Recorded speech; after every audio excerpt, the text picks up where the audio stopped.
Was that a good introduction? That was overwhelming. Thank you, guys. Thanks, everyone, for being here. This is a dauntingly large crowd. But thanks so much for coming. So I wanted to talk a little bit today about, I'm actually not going to talk too much about us. I'm going to talk a little bit more about the things that we find interesting, which inevitably will relate to some of the stuff we're doing, but in the digital media ecosystem. I think today is a great day to be thinking about it because you're starting to see this perfect storm of a number of different things come together. On one hand, data costs are coming down, penetration is going up. We just heard somewhere that 65 million smartphones in India this year, it'll be 100 million next year. Let's presume that in the next year or two, some of these things start to converge and we start seeing real, meaningful consumption. And clearly, I mean, the last presentation clearly showed that that's really starting. So today is a very compelling time to start thinking about, if you're thinking about starting a business or looking at a new business, why digital media could be interesting.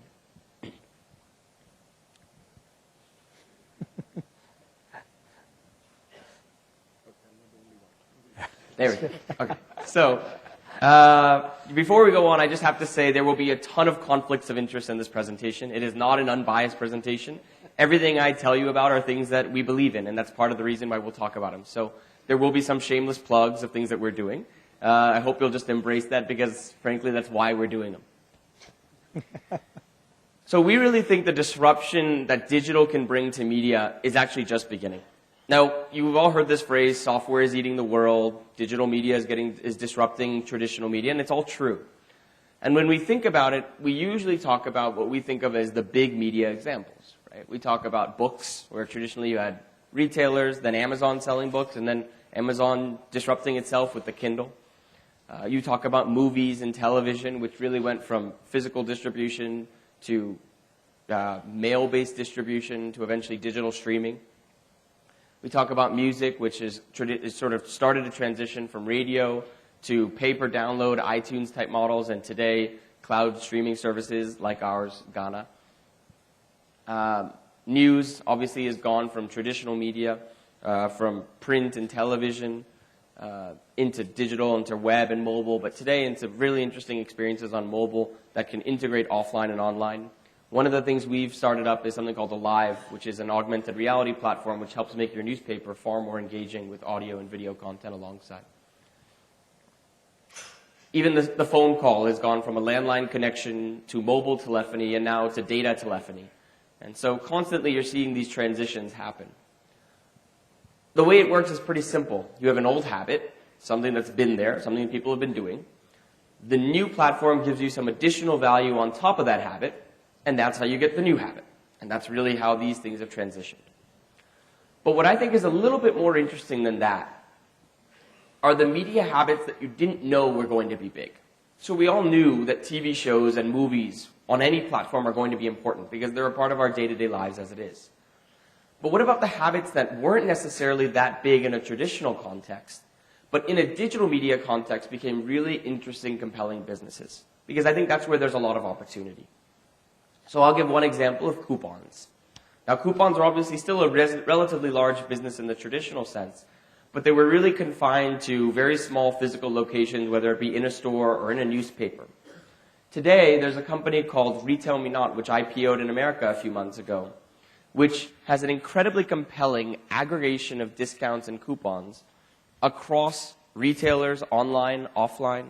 And when you think about that extending into a mobile platform where it's always with you and where it knows where you are and it can start to understand your consumption habits, there's an incredible power in being able to give personal recommendations on discounts that you might want to be able to take. Now, in the offline sense, it could never do that. And so in that sense, it's not just a new habit, it's really a new industry in many ways. A simple thing like how-to guides, where traditionally what we've been doing is reading books. Eventually after that, we started following things on YouTube, and that's what we do today. But new mobile applications are making it really easy for individuals to make their own how-to guides. This application called Snap Guide has grown purely on the basis of allowing individuals to make really elegant, simple guides to perform regular things in their lives. The best example is clearly scrapbooking. Scrapbooking was not an industry 3 years ago. It was a hobby. It was something that we did at home and we kept things. Today, Pinterest understood that that hobby had some inherent value and said, can we convert that into a digital habit? And in the scope of doing that, has now built a $3 billion business that's likely going to grow to be much more than that, purely by taking a habit that we didn't traditionally think of as media, but then converting it into something interesting online. Another shameless plug, this is one thing that we did. So we have a column in the Times of India called Speaking Tree, which has been there for 20 or 30 years, which is where we regularly feature a guru or a philosopher sharing some thoughts about perspectives on life. About 2 years ago, we said, let's make a digital destination for this. And we said, well, most of the time when we talk about taking a print product online, we basically take a bunch of articles and stick it on a website. And that's fine, and we can do that. But we said, since we're doing this from scratch and we're doing something new, let's do something different. And so what we decided to do was try to build SpeakingTree.in to be a community for spiritually minded people. So today, SpeakingTree.in has hundreds of gurus, millions of seekers, regularly involved in conversation with each other. Sometimes they're engaging with articles, but many times they're just engaging with each other.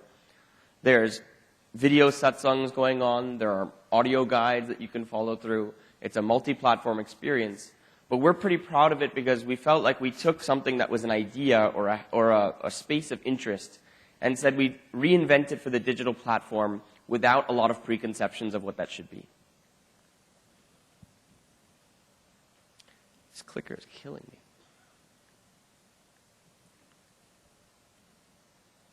So I think the basic point that I wanted to make in terms of this idea of disruption, we all hear digital media is disrupting, and that's great. And we all know that in the big spaces like TVs and movies and music, there will be 50 people interested in figuring out how to do that. But when you're thinking about opportunities that you may want to tackle or explore, think about the small things in your day-to-day life that maybe don't seem that significant at first, and dwell on them a little bit more. Because what you may find is that there's more interesting opportunities, a lot less competition, and more innovation available if you think about your day-to-day habits that are not necessarily what are traditionally thought of as media. The second area I wanted to talk about a little bit were the things that I think are India-specific opportunities. Right? At the end of the day, most of the people here that are interested in building businesses in digital media want something that is relatively defensible from an India perspective, so that when Google or Facebook or some giant global company comes to India, they can't just replicate the model easily. Now, we all talk about the things that make India unique. We have lots of mobile users. We've got lots of languages. These are things that many people have talked about, I'm sure. But those aren't necessarily opportunities. Sometimes they're challenges. What I wanted to do was talk about 3 or 4 things that are on their face look like challenges, but in many ways can be opportunities for innovation that are defensible and can build businesses of their own. So the first one to me is low bandwidth. Now, we all know that despite the fact that we've got great connectivity growing and whatnot, we have data caps, we have low speeds. We don't really have the ability to say that data is not a relevant cost factor in decision-making around consumption. And that's a fundamental limiter in a lot of models. But that also presents an opportunity if you think about ways to build businesses that are very data efficient. So I'll give one example. We run a video streaming service called Box TV. And one of the things that we did, and unfortunately you won't really be able to see it that easily, but if you look here in the bottom right, when you can change your quality from low, medium, high, super high, or whatever it is, every time you mouse over it, we actually tell you how much data the movie is going to take at this bandwidth. And it's a silly thing, it's a really small thing, but we got a lot of positive feedback because when you have a 2 gigabyte pack cap, you want to know how much is X activity going to consume of that. And so these are solutions that are really India-specific and trying to solve an India-specific problem. I find this area really exciting today. There are a couple of companies that are working on what are essentially retail-based app distribution. And at first I thought this was silly, it doesn't scale, it doesn't work, but when you think about it, if I have a game that is 500 megabytes, even if I have a really compelling, fast, powerful phone, I may not have the data plan to justify spending that energy to download it. So what a couple of companies are doing these days are figuring out how to deploy servers in thousands of retail outlets and then use those servers to locally transmit applications to users. Now, obviously, it's not an app store. It's not going to have millions of applications. It'll have the top few thousand. But at the end of the day, it's solving a problem, and it's solving an India-specific problem. And that, to me, is an innovation that adds value. The second problem I think that's really an India-specific challenge, but again presents itself as an opportunity, is pricing. Indians fundamentally think about pricing very differently than many of the models and things that we see in America. For one, we are incredibly price sensitive. I've heard examples of telecom operators saying that when they had a service at 80 paisa per minute, changing it to 75 paisa per minute, they would see meaningful changes in consumption on the back of that. And we all know about how FMCG companies have found success in sachet pricing. So I think one of the challenges that, and it's an opportunity for us, is that we can really start tweaking with our pricing to really see where does that elasticity sort of play out for ourselves. You also have users with relatively low balances on a regular basis and a fear of commitment. I think this is actually a very interesting thing. When you think about media models from the West coming to India, the obvious statement is, oh, $10 a month, 500 rupees a month. Easy. We'll just copy the model and deploy it here. But it doesn't work. And it doesn't work for a number of different reasons. One is that maybe the price point is high because we have a very price-sensitive user base. But it also doesn't work because Indians don't necessarily want to commit to a month worth of a service. So with Ghana and Box TV, two sort of services that we launched in the music and video space, one thing that we've learned is that we've gotten signals that users will be far more receptive to a 5 rupee a day price rather than 99 rupees a month. And 5 rupees a day actually is 150 rupees a month if you kept it for all of the days. But people like the flexibility of saying, today I can have it, tomorrow I don't want it, the day after that I can have it again. And really having that ability to not commit to something too much. And the last thing that's a challenge but also presents itself as an opportunity is that India has a lot of piracy. And so the models that might get accepted in the West may not necessarily work in India. For instance, Spotify, a music streaming service in the US, does not allow mobile streaming of music unless you are a paid member. So there's no free mobile streaming. Whereas in India, the way the model has evolved for companies like Ghana is that we have to offer free mobile streaming, because if we don't, we're not really in the game. Because at the end of the day, most people are still consuming music by sideloading MP3s onto their phone. So the business model has to change, given the fact that Indians are simply different. And in this case, thinking about how to address piracy is a very interesting question. Most people think about addressing piracy by saying, let's create regulation, let's create restrictions. Honestly, we'll do that stuff, but I don't know if that actually works in the end. To me, the best way to solve piracy is to add value and convenience to the consumer. And so we think of that as our challenge, more than saying we need regulation to necessarily solve it for us. The third thing that I think is an India-specific challenge and an opportunity is payments. Now, this is not something necessarily new. I'm sure many people have spoken about it. But I do think payments are going to fundamentally change in the next year or two. Every signal that we get is that telecom operators are starting to open up to the idea of creating more scalable ways to allow consumers to be charged for goods. And it means that more of the responsibility of growing the service sits on our backs as developers, but that's a good thing overall. And if this does start to flourish, I think the ability to actually create a paid ecosystem for certain amounts of content can be really compelling. The last opportunity that I think is very India-specific is education. And I know many people have spoken about how education is important, but I think there's one statistic that really sticks in my mind. We have 250 million children that should be getting educated, with effectively about 10% of them actually getting a good education. And that to me is totally screwed up, but it also means that there's 200 plus million people that are needing better education. So to me, a smart tablet, a connected tablet with great, relevant, enriching multimedia content is the single best way to solve the problem of an ineffective teacher. So we've invested in this company called GradeStack. And what GradeStack is doing is building content made for the tablet, which is engaging for users that want educational content. So when we talk about India-specific opportunities, I think a lot of times it starts with challenges, but if you take those challenges and think about how to leverage them, you can turn them into things that can be structural advantages that defend your business. The third area I wanted to talk about a little bit was advertising. And the reason I wanted to talk about it is that for people that are really involved in product development and in technology, There's this wonderful statement, and I hear it many times, which is, oh, when the internet grows, advertising will grow, and my business will get advertising as well. But if you don't really understand where the advertiser is coming from and where they are today, it won't work. So I wanted to share a little bit about some of the trends that we're seeing with advertising, and hopefully it'll help you in some of the things you're trying to do. The way we look at the advertising landscape is that most advertising has a mix of quantitative feedback and qualitative. So when I buy an ad in the newspaper, I do track how many people call in or respond on the back of it.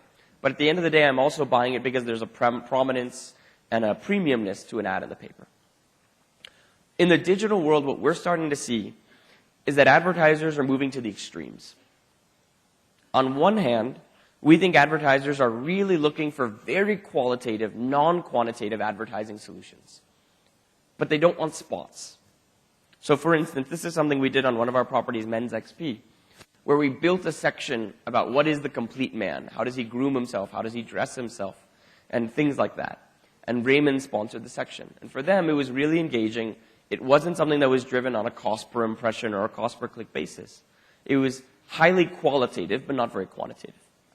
This is another example that we did for Samsung. The Galaxy S4 launched, we built a section about different ways that you could use a Samsung S4 in your life. And it's about creating content that was actually interesting and relevant around the brand. At the same time, advertisers still need ad spots. They need a certain amount of reach. They need a certain amount of visibility. And our view is that that space is going to get more and more quantitative. And it's going to become very, very performance driven. So the traditional X million impressions at Y price, we think that model overall will start to fade away. And more intelligent advertising, which is at the end of the day performance driven, data connected, and more targeted, will start to become more and more prominent. And we're seeing that happen globally, but it's just a matter of time before it kicks in India. So we've invested a lot into our back end to start having a very powerful advertising technology stack, because we think that'll position us well for both sides of the fray. The other trend that we think is really interesting, which is maybe something new that's going to come into India soon, is native advertising. Now, native advertising can mean a lot of things, but fundamentally it means one thing. It means making an ad that the user doesn't want to close. Right? Today, when you think about advertising, you try to avoid it everywhere you are. You skip the channel when the commercial's on. You change the radio station when you hear a commercial. You close the pop-up that shows up. Native advertising is fundamentally different. It's about saying, can I make an article, 15 reasons you should date a doomsday prepper, which actually might be interesting or relevant for a consumer, rather than trying to get in his face when he doesn't want you to be there. And native advertising is a new trend in many ways, and a lot of digital media companies are talking about it, but actually, it's been around for a while, and it's been around in ways that maybe we didn't necessarily recognize. When you see the advertorial, which you've seen on print and television many times, that's native advertising. When you see a promoted tweet or a sponsored post on Facebook, or when you see AdWords, that's native advertising, right? They're ads that are meant to be relevant, that look a bit like content, and that you're not trying to close and avoid in every single point. So our view is that the way the advertising landscape is going to shape up is that the traditional, I've got impressions, those impressions have value, is going to start fading away. Instead, very quantitative advertising is going to kick in. Very qualitative, creative advertising is going to kick in. But then native advertising that can actually create some scale will probably fill some of that gap in between of somewhat qualitative, somewhat quantitative. And so we're at least building our business trying to prepare for a landscape that looks like this. The last thing I wanted to talk about is not really a business opportunity as much as just a philosophy. I think a lot of times one of the things we end up doing is we really focus ourselves on utility. We say, how can we help the user? How can we add value? How can we give him something he wants? How can we do this? And when you even look at the definition of media, media is defined as a means by which something is communicated or expressed. And what that means for most of us is, how do I communicate X to you, Y? How does company X talk to user Y? But I think the thing that really we're missing is that a lot of times the best value a user gets comes from his own expression. And it's oftentimes the silliest, smallest things that can actually have a huge impact on the user. Twitter is one of the best examples I can think of, which is when it launched in 2006, 2007, it was basically ridiculed as this ridiculous place to post what I ate for breakfast and what I wore today and what I wore yesterday. And obviously today that's changed. The most recent example to me are these silly things called stickers. And the guy who's going to speak after me, Kevin, will talk to you about his stickers and hike. But all of these chat platforms have realized that something as silly as a way to express yourself through a graphic can actually be the basis of an entire business model and potentially a very, very strong user engagement. So the point I'm really, one of the things we do is that we have these badges that we launched on Times of India. And it's such a silly thing. It's just a sticker that shows up next to your name on a comment. But when we launched this, we saw about a 30 to 50% lift in commenting, in sharing, and in most of the activity we care about. So I think the last point I really wanted to make is oftentimes as Indians, we are extremely utilitarian. We think about how does this help the user? And that's very important, don't get me wrong. But I think we should also start spending a little bit more energy thinking about how can you delight the user? It's those small tweaks, those small abilities to express themselves that oftentimes can have a big impact. So that's it for me. I mean, I really had 4 points I really wanted to talk about. I think the best thing about today, though, is that you're really at the cusp of meaningfully large scale, right? And I think as you think about opportunities you want to explore, realize that disruption can come from a lot of different directions. The fact that India is inhibited in a lot of ways is also the space of opportunity.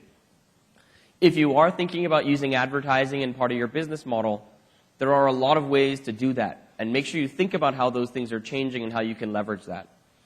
And finally, think about letting the user have fun, because a lot of times the silly fun things can actually have a big impact. Thank you very much. So hang on, we got some questions for you. Okay. So how has the transition been? You're a US guy, you've come to India. Just explain the transition to running an Indian company and some of the things you had to deal with as an entrepreneur moving into a new... So my background, I grew up in the US, as you could probably gather. I went to school at Stanford, lived in New York for a couple of years, and then moved to India about 5 years ago. It's been a very large change. The biggest challenge for me is I don't speak Hindi, and so what I've learned is that when jokes are told, the whole joke will be in English, but the punchline is always in Hindi. So I always get left out of jokes, and that's something that really bothers me. But no, but in all seriousness, I think I've learned a lot about India as a sort of from a very, very fresh perspective. And I think, when I moved to India in 2007, 2008, I heard lots of NRIs saying, oh, I want to move to India as well. Today, it's kind of the opposite, where people are saying, I want to be back in the US in a lot of ways. So in a weird way, I've seen it from a very fresh perspective, and so I've seen it very differently. The other big thing for me is that, honestly, I don't have a lot of media background. And so everything that I'm talking about and that I've learned, they really don't come with a lot of the preconceptions of what media is meant to be and how does that operate. And for me, that's a little bit of an advantage, I think, because you get to think about things fairly freshly. Any questions for Satyan? Back there? Yeah.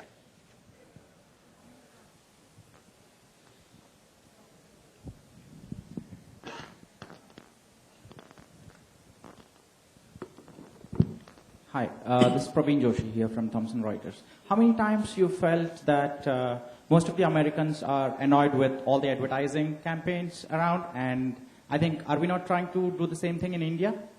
And being price sensitive about every data that gets loaded? Yeah, it's a fight we have a little bit internally about how much ads. I know we have a lot of ads on our sites in America. I think at the end of the day, it's a business call, right? We've done different studies to see does less advertising impact our consumption or not. We definitely are changing it right now. We're doing some things that are changing it. But, I think as much as India follows what's happening in America in a lot of ways, and most publishers have gone to very, very clean layouts with very minimal advertising.